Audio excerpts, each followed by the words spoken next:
The Players Lounge is presented by 24 Hour Fitness, the official fitness partner of the Anaheim Ducks. From best-in-class equipment to expert coaching and motivating group fitness classes, 24 Hour Fitness has what you need to find your strength. Hello, everyone, and welcome to another edition of the Players Lounge. Coming at you from Great Park Ice. Reason being, we have exit interviews going on. So we got Cutter Gauthier and Seb Cogliano. No, I'm going to do that again. Colangelo. Damn it, I've called you Andrew Cogliano so many times. I swear to God, it's the funniest thing. I apologize for that. There's worse things to be called. Oh, God, I know, right? Well, Jets, how you guys doing, man? And how, it's been a whirlwind, a couple weeks for you guys. But first and foremost, let's talk about today. Sitting down with Pat Verbeek, talking about the end of the season and what's on tap. How those conversations go, Cutter? Yeah, they went well. I spoke with them for about 20, 30 minutes, and we were just talking about the summer and what we have planned, and just how I felt in the league at the end there with the one game. So it was pretty cool chatting with him and kind of sharing a little bit of his experience with when he had it with younger players, and just what he's looking forward for me this summer and coming into training camp. And how is it having a GM like Pat Verbeek, who spent so much time in the league, of course won a Stanley Cup? He's got that knowledge. He can come at it from a player's perspective. Does that mean a lot to you as a player? Yeah, it's huge. Anytime you can get someone who's played at the highest level and been there for a while and obviously had one heck of a career, and just learning from him and just kind of hearing his perspective is what you want to hear. You don't want to hear from someone who doesn't have the experience and someone who can't really relate to you as a young player. And it was nice having Pat, and he played in the NHL when he was 19 years old, so he kind of understands the ropes of it and getting into the National Hockey League. And it was pretty cool to hear what he had to say and what the advice he had for me. Sam, to you, kind of similar question. You had an extra week on Cutter. Yeah, that's about it. Yeah. But the experience for you at the end of the season, being able to pick up your first goal in your first game. All those that kind of cool stuff. What was Pat's message to you for the offseason? Yeah, just he thought I came in and played well. Obviously, it's a really hard league to get into. So he has, like Cutter said, he has a lot of experience. He was in our shoes at one point. So just kind of give me some things to work on going into my first NHL training camp, and obviously coming here and trying to make the team in the fall is the goal. So just going to do anything I can this summer to put myself in that position. But yeah, obviously, I think I had maybe 5 or 6 days longer here than Cutter, so I got to know things a little bit, maybe not better. The guys were great to both of us, so it made it easy for both of us, and we were roommates on the road, so we kind of got to go through this experience together, and it was really cool. What did you guys know of each other prior to joining the team? I know that you both played in college. I don't think you faced each other. Yeah, we had never met. Okay. We played against each other my junior year at Northeastern a little bit. Obviously, he's an American kid, and I watched the World Juniors. I played in the World Juniors, so I've got to see him play quite a bit. But we had never met each other. I want to ask you guys too about playing in college, because a lot of guys go different routes to the NHL, and it seems like when you go to college, you have a different experience, more of a life experience, if you will, than guys coming from juniors. Cutter being able to go back and play another year at BC, and then of course, compete for a World Junior Championship. How did that extra year of college kind of affect you as a player when you actually turn pro? Yeah, it's huge. Whenever you get the opportunity to play for, one of the top schools in the country, like Boston College, you try to take the most out of it. And, after my freshman year, I was thinking, and then I decided it was best for me to come back another year. And I think it did pay, a lot of dividends in my game, and, just a whole 200-foot player, and, off the ice as well. You only go to college one time, and, I wanted to, share the experiences with my family and my friends and the teammates I had after my freshman year, and enjoy it with them. And, you mentioned it, it's a little bit different than, other routes, but it was a great time. You're at school, in the morning, you go to the rink for 4 or 5 hours, and then you get to hang out with all the guys and, other students or classmates that you met in classes. So you got a little bit of a real world life with, the other kids who don't play a sport, and then you kind of got your own hockey time too. So it was a really cool experience in my time. I was only there for 2 years, and, I had a great time. Well, I think you said real world experiences. I think that's what I've heard from guys who've gone to college, and they kind of get that. Not that you balance a checkbook anymore, but you certainly have to, work on finances, and time management is something else, because you're going to class and you're trying to be a Division I athlete. Sam, what kind of advice would you give to someone, whether they can choose going the junior route, going right to the minor leagues, or going to college? What would you say to them? I played all 4 years in college, and I went to 2 different schools, which is pretty uncommon for guys that are going to sign an NHL contract at the end. I kind of got to experience a bunch of different things over my 4 years, but I definitely say the college route I'm so happy that I got to choose that. I met so many people over the past few years, and for life after hockey too. Obviously you want to play this game for as long as you can, but eventually it's going to end. And going to college, I mean, we both went to schools in downtown Boston. We met a lot of great people that will be able to help us out for the rest of our lives. Why was the portal a good move for you? Kind of helped me get my game back on track. I had a tough year, and the portal is an interesting thing. Like, I'll be honest, I'm not like the biggest fan of it. It worked for me, and it worked. I heard in baseball, I heard in football. I've never really, and I know what happens in hockey, but I just wasn't, aware, and I saw your background. Yeah, it worked wonders for me, but for me it was great. I got to kind of get my career back on track and go play for Pat Verbeek out of Western Michigan, who really helped me out a lot. So big moments are where you guys want to play. We're just talking about some baseball big moments that were happening recently. But that being said, playing in college, playing in the World Juniors, both of you guys have been able to play on those landscapes, those platforms, playing in front of those crowds.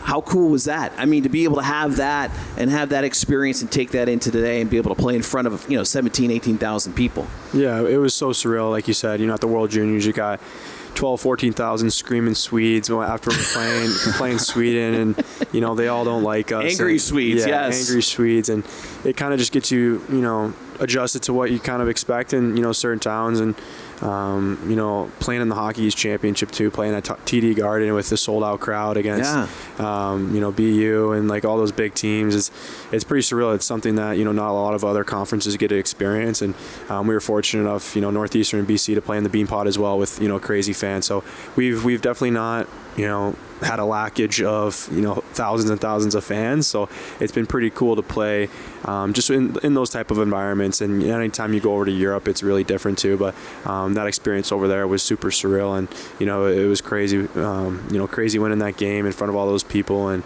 it was just great surreal experiences over this past year. And then you stepped on the ice in Vegas. Yeah.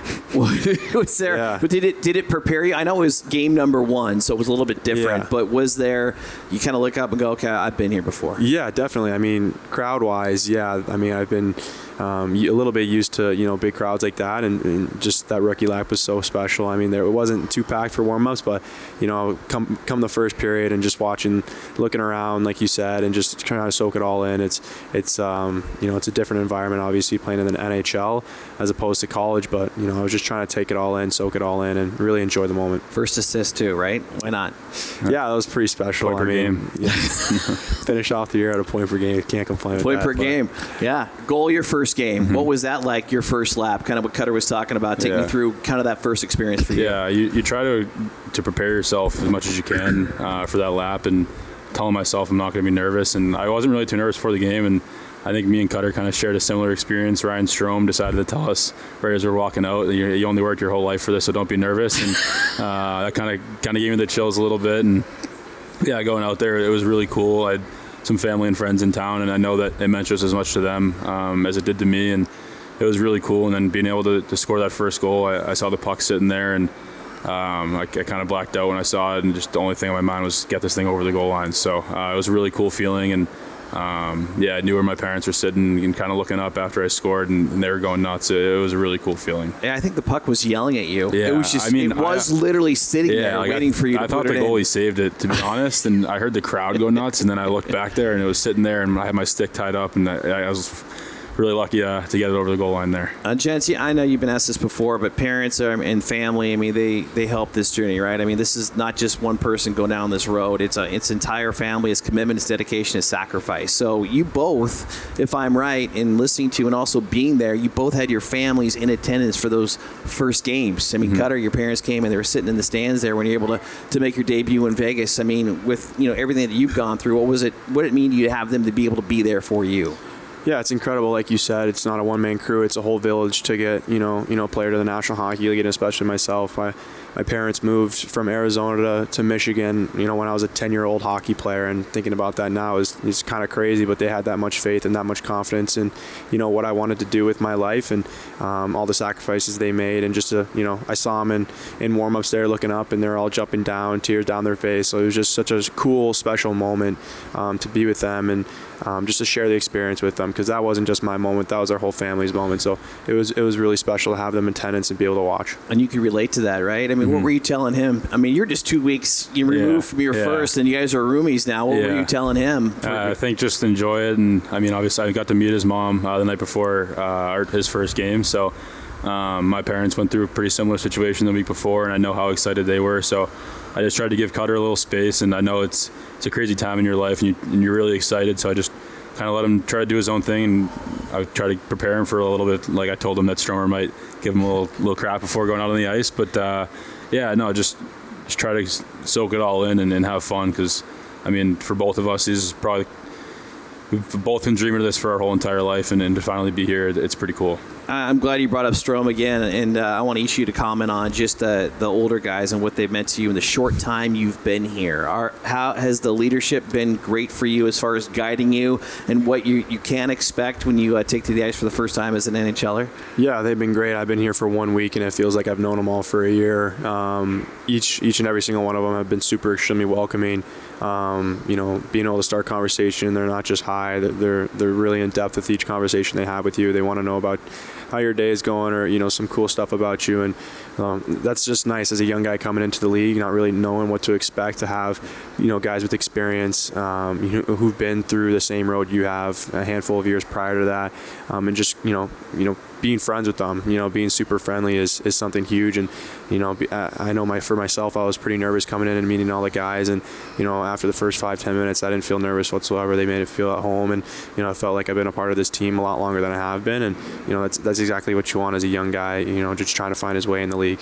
Was there a guy you gravitated to, Sam, when you got here, was able to help you right away, kind of, get your feet wet with the team? Yeah, I mean, I've known Trevor my whole life, pretty much since we were probably 7 or 8 years old. So that helps. That really helps, especially when he's I don't know if he can help you, though. I don't know if that's a good one. He's probably the most talkative person in the locker room, so it kind of helps to get dragged into the conversation, maybe even more than maybe I would have liked. But yeah, he was great. And then I sat next to Killorn and Terry in the locker room, and they're both, obviously Troy's been here his whole career, and he's an all-star, and Killer's got 2 cups. So, I mean, like Cutter said, it wasn't just those two, but those two guys were great. The whole team, like he said, just making you feel really comfortable, and not just walking by you and putting their head down, like asking how your day is going and getting to know you.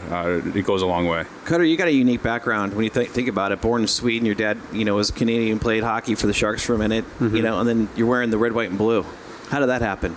Yeah, it was pretty crazy. I was born in Sweden. Like you said, he was finishing off his career over there, and then I moved to Arizona, and my mom's from Reading, Pennsylvania, so she's the American She's side the of me. link. Yeah, she's the link to the red, white, and blue. So grew up in Scottsdale, and made it over to Michigan, like I said, when I was 10, and was fortunate enough to play for the USA teams there. And at 16 years old, I made a decision that I wasn't going to go to the juniors, and that I wanted to stick to the national program, and was fortunate enough to make the team, and right after that I stuck with the USA all the way. So it's been I wouldn't change it for the world. When did Cutter stick? Yeah, so my grandma over in Sweden found it in a Swedish calendar, I think it was. It was Swedish calendar or Swedish cookbook. It was one of the two. Let's go with cookbook. Yeah, we'll do cookbook. She saw Cutter in there, and she's like, oh, how about this? So it was either going to be Cutter or Bauer, so both kind of hockey related. You cut up the ice, or Bauer, obviously. Sure. And Cutter stuck, and it's pretty unique. I haven't heard it from anybody else, so I like it. Now, when you have a name like Cutter, name like Sam, a little more normal, right? Down the middle of the road there. But you feel like you have to be the best player on the ice with a Cutter? Like, hey, that's kind of badass. Yeah, that's the plan. That's that's what I want to do everywhere where I go, and hopefully, it doesn't take too long of an adjustment period over here with the Ducks, and all the guys like me. So I can't complain with the situation we're at. We're in Southern California playing the sport we love. So we walk outside of the cold arena, and we have 70, 80 degree weather with without a cloud in the sky, playing golf and stuff. So it's a pretty cool lifestyle we're fortunate to have. All right, Sam. Again, you guys just so new to the organization, but if my memory serves me correctly, the Ducks had 25 players 25 and younger made their NHL debut. That was tops of the National Hockey League last year, right? So I mean, the talents, the cupboards are full with talent. You're both really, I'm going to start with you, your excitement level of being able, like Zegras and other guys that are on this team, of course, Leo, goes on and on, right? Mac T. Yeah. What's the excitement level for you to be part of this team? Yeah, it's really exciting. I think just looking around the locker room, there's a lot of young guys, and we can kind of start turning this organization around. Obviously, the last couple of years, they haven't really been where they wanted to be in the standings, but I think with all of us, I mean, there's so many young guys, even a lot of guys in San Diego, they'll be a huge part of this turnaround. And I mean, I can speak for myself, and I think I can speak for Cutter. We want to win. Hockey's a lot more fun when you're winning, and hopefully the next few months, but years, we'll be able to win and hopefully bring a Stanley Cup back to Southern California. Yeah, Cutter, we had Leo with us a couple weeks ago, and I remember sitting at a charity event called Ducks and Tucks, and you'll be familiar with that next year. He was looking up at the banner, and he saw the 1 in 07, and he was telling people, I mean, just 3 years, like he's set on it, and I love that. You know, do you see that drive and you see that talent with everybody being part of this team? Yeah, I mean, like Sam said, it's a pretty young team, but that doesn't mean we can't win. A lot of us have experience of playing, in some big events, and obviously, not the National Hockey League playoffs, but I think everyone in the locker room has what it takes to win, and it's a young group of guys, but it's a good group of guys. Everyone knows their role, and everyone has that winning mindset and culture that we want to harp on these next handful of years. And like you mentioned with Leo, like the first couple of days I met him, he said he can't wait to get back here for training camp and get the season underway to just play some games and get some wins. So yeah, it was a tough season for the guys that they had this year, but we're looking to turn things around next year and start building towards the right direction, and hopefully within a handful of years win a Stanley Cup. Okay, I love it, and we're gonna wrap things up with something. The most important thing going on in the world right now is the Tortured Poets Department. You guys familiar with that? Taylor Swift's new album? No, honestly, no. I like Taylor Swift, but I didn't know she had a new album. Jesus, really? That's like the biggest thing ever. Out? Yeah, like last Friday. Oh no, yeah. It's been a double album, 31 songs. It's been a long few days since the season ended. Well, I'm 54 and I shouldn't be listening to this stuff maybe, but it's like I'm diving into it. So do you guys have a favorite Taylor Swift song? Cutter's looking at me like he's got a blank stare, which is I like okay. Maybe Love Story. Okay. Yeah, I'll go with Love Story too. Yeah, that's a pretty good one. I was thinking about that. No, you were not. Yeah, you were that was not. a good one. All right, I'll tell you what though. She's got a manuscript for down the road for your dating advice on how not to treat somebody. So just keep an eye on that. I'm giving you guys some worldly advice right now. You want to listen to Taylor Swift. Perfect. It's a good thing. Sounds good. Swifties now. Yeah, you should be Swifties. Yeah. Well, gents, thanks for spending some time with us. Yeah, really appreciate it, man. Thanks. It's so good to meet you guys. So glad to have you both as part of the organization. I cannot wait till next year. Yeah, thanks for having us. Same as Appreciate well. it. All right, I'm going to say it one more time. Sam Colangelo. Yeah, Andrew Cogliano. That's me. Players Lounge, over and out.